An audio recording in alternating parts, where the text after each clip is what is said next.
So the genesis of the idea of restoring the dome that and creating a chapel, that all came from looking at the fact that we had just recently constructed a new building and there was no place for a chapel. The school never had a chapel, and one of the dreams of one of our past principals, Beulah Megu, was that there be a chapel on the compound.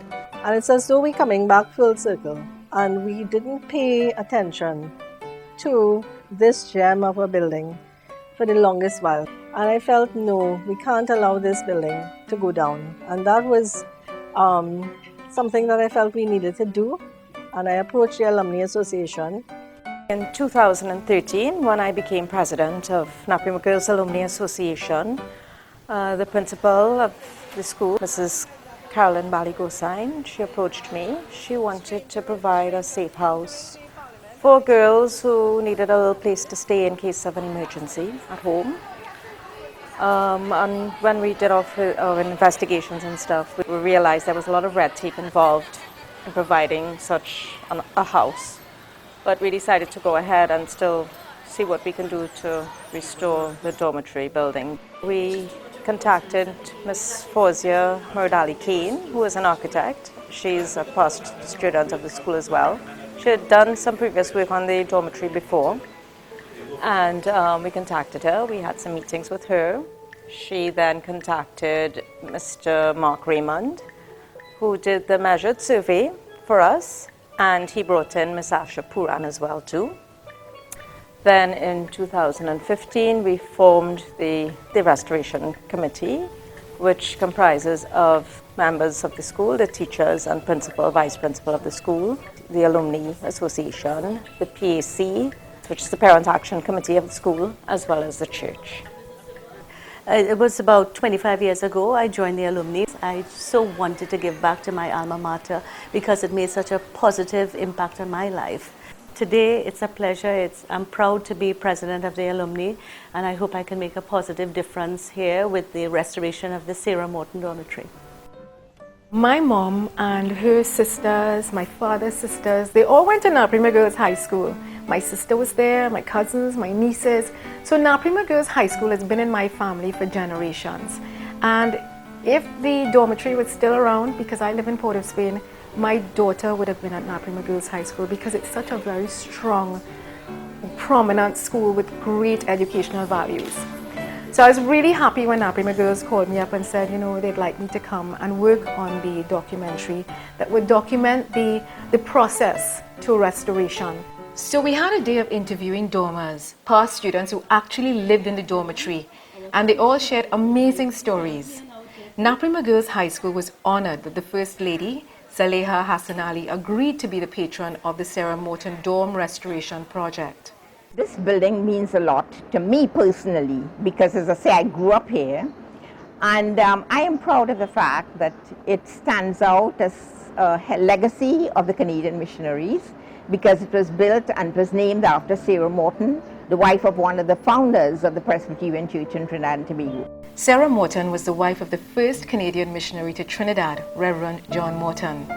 When they arrived here in Trinidad, they went to Ari village where there was already a mission established by the Americans who had left by then. She assisted her husband trying to spread Christianity, but there was a language barrier, so she learned to speak Hindi and Urdu and started a small school for children at her home, which was located where the Irie Memorial Presbyterian Church now stands. It has been recorded that Morton on several occasions went to court to get what we call permission to take these children under his care. So Mrs. Morton started a sort of a residential school which became known as the Irie Home for Girls. So Sarah Morton's work with young girls and young women and women sort of flourished in Princestown. Moving to San Fernando now, the missionary that gets the kudos for Naparima Girls is Reverend Coffin. Reverend Coffin used the proceeds from an insurance policy to buy the property at La Pique, and when the dormitory was built there in 1917, it was named after Sarah Morton because of her visionary approach to teaching and because of her passion and commitment to ensuring that young women received an education. This dormitory at La Pique provided accommodation for young girls who wanted a Naparima Girls High School education but lived too far. Well, a lot of people don't know about people living in the dormitory. First night we were at worship and all of us were crying. But then we went to sleep. Bell rang at 6 o'clock in the morning, but some of us were wide awake before that because of the new place. We had to get up every morning and start our chores. Who had how many rooms to sweep, and the matron will come and inspect it after. And there was always some dust that she could see that you forget. A lot of us find it was a little too strict, but that is what have us where we are today. And that is what our country needs today. The bell would ring, you go for breakfast, then you hustle, you get your books, and you get, the school bell would ring and you go across the school until you come back again lunchtime. Then you come back 3 o'clock, you have a snack, then dinner in the evening. We would have worship together at 7 o'clock, and then we'll have a study period, and then we'll go up to sleep. All lights were supposed to be out at 10 o'clock, but we enjoyed ourselves. Janet Byrne on a Friday night. To me, that was my best experience here. Playing the piano, and we would all dance. No boys, just girls. And we will dance around the room and just enjoy a Friday evening, because that was the only evening we never used to do homework. And every Friday night, I will play all the latest songs at that time, whatever they were. And the girls would dance, and we would have a good time, right? Remember, we came from rural homes, and listening to that piano being played was such a beautiful, beautiful experience. I remember when Palms Club across the road there, and when they had music, dancing, we used to be up on the 3rd floor, and we used to be dancing, and that's how I learned to dance. When the film The Sound of Music came out, and I had no money to go, and everybody was going, but I had no money to go. So everybody put together their little pennies and bought me a ticket so that I could go with them. That was the best thing one could ever see. We learned to care for each other. We learned to pray together. On a Sunday morning, get up, put on your white dress, put on your little skull cap, then you go into the little area where they had the money, and you take out your little bit of money. You have to tell them why you're taking out your money. So you take out your little bit of money to go and put in the offering. Then we would all line up here in white, walk down to Susumacha, and the guys and them on the streets and all the people, they say, look, the angels coming, because we were all in white, walking in a straight line, going to Susumacha Church. It was a joyous occasion. We never grumbled, especially when we had to go to church on a Sunday morning and afternoon. Dorm closed in 1967, and I came back in 1968 to 9.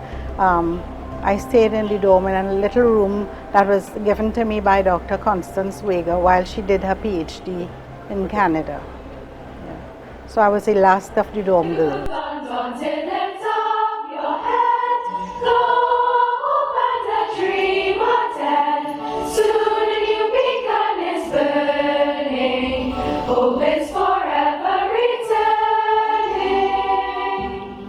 And the thing to me, in talking to my family, that connects all of us was the silk cotton tree, the tamarind tree, because we all have stories about the tamarind tree, the Youth Undaunted, the school song, and also the dormitory. My mom and her siblings, they went to kindergarten back in the 40s because that's what the dorm also housed. My mother attended here, and she was also fortunate to be part of the dormitory system. When I got here, there was a top floor, but we had art classes there with Mrs. Ali. When we started in 1972, we didn't know it was the last year that we would be as full-time classrooms on the top level of the dormitory. My Form 1 class was just in the middle of that top level, looking out over the city, the town at the time, the west facing. And then when I came back in 1973 to Form 2, that building was gone. The dormitory was used just intermittently for cookery room and sick room and so on, but the top floor really was just storage and was left to be derelict. And to think that in 72 it wasn't that long before where it was actually used as a dormitory, to think that girls, young women had lived there, basically slept there. We were very comfortable. Mind you, as teenagers, we were always hungry. We never felt we had enough food, but that was supplemented by our parents. I could just imagine Miss Lacan coming out of this room. She was one of the matrons. What stood out most of all was the discipline that we got from the matron and the teachers and the supervisors. In 1989, the then principal, Jean Bahadur, asked Fauziya to look at the dorm with a view of saving it. Now, what had happened in the 60s and 70s, there was an attitude, basically, old is not good and new is. People didn't see the worth in keeping older buildings. It was just expensive to maintain, and the skills, the craft skills to maintain them, just wasn't there anymore. And what had happened, the building had become derelict to dangerous levels. So the decision was made reluctantly, heartbreakingly, with the school to dismantle, and I'm careful to say, I'm not saying demolish, to dismantle the top floor, which was timber. So we kept the form of the original roof, and it was basically dropped down. And the recycled pieces of timber from the original building was then reused as the members, the structural members inside. And the floor of that third floor, that third story, became the attic store, which you could see in some of in the existing building. When we dismantled the top floor, we were so amazed. We found beautiful craftsmanship to put this thing together. We found mortise and tenon, half lap, a textbook, dowels, textbook of kind of craftsmanship that you would only find in modern Japanese carpentry. Not one nail. After the top floor came off, they had the bursar's office, they had language lab and stuff inside there. In 1996, we started what we call a business laboratory, and it was housed at the dorm. So as the art teacher in 91, I think from day one, Nivedita Nobby was my then young student who is now a music teacher. I remember sitting out there with easel, showing her how to go about the architectural study of the dorm.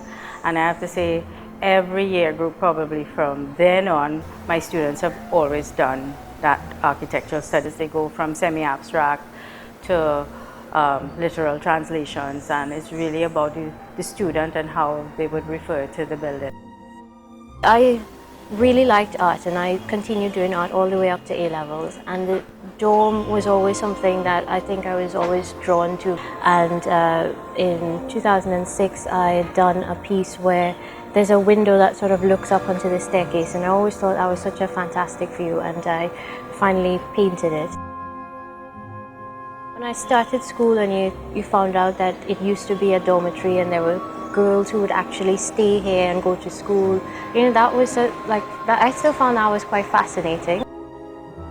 I'm just really honored to be a part of this whole process, to feel like I can actually give back to a school where I felt like I've gotten so much from. Coming up here make me feel homesick. We used to run up these steps. We lived on the top floor. The bedrooms were there. Then this floor was where we had worship, assembly room there, matron's room here, counseling room, that was the counseling room that I was in charge of, Dr. Waker's counseling room. And down there, now all I remember about the other rooms to the end, one was Dr. Wager's room, and the other one was Miss Vickery's room, and there was the kitchen behind the assembly room here. My dormitory life, as I said, it has molded me to be the person that I am. And so the restoration of the dorm means not only something for the past generations, but it is a legacy that connects past with present and future. I think restoring the dome is something that's very important to the history of our school, because when the school started and then moved to La Pique, I mean, it was something that was important to the students then that, you know, would have helped them and made life easier for them, and would have definitely had such a great impact on them and their lives.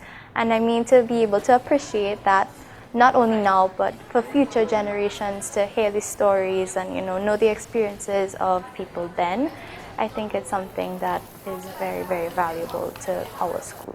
When the appointed architects, who were Mark Raymond Architects, the firm with Ashapuran, when they looked at this, the brief we gave them was a sort of a performance specification, in fact, rather than a schedule of accommodation. Fawzia is a qualified architect who has specialization in restoration. She practices in the UK, and she prepared a very good brief for us. And you can't make good architecture without a good brief or program. So we were guided by that. We inspected the building to look at the condition of it, and then we assessed what the proposals were, what the program indicated that they wanted us to do, and came up with a number of ideas. One is to really stabilize the building, to make sure that all of the elements, all of the components of the existing, what we call the fabric of the building, what the building is made up of, all the timber, all of the doors, the masonry, all of the details in the building, we want to make sure that they're stabilized and preserved. That's the priority.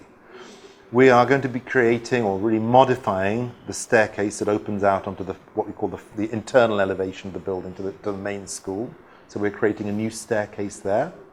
And then we are going to be demolishing a non-essential part of the building, which is a little WC facility that's in the car park, and replacing it with an extension to the north.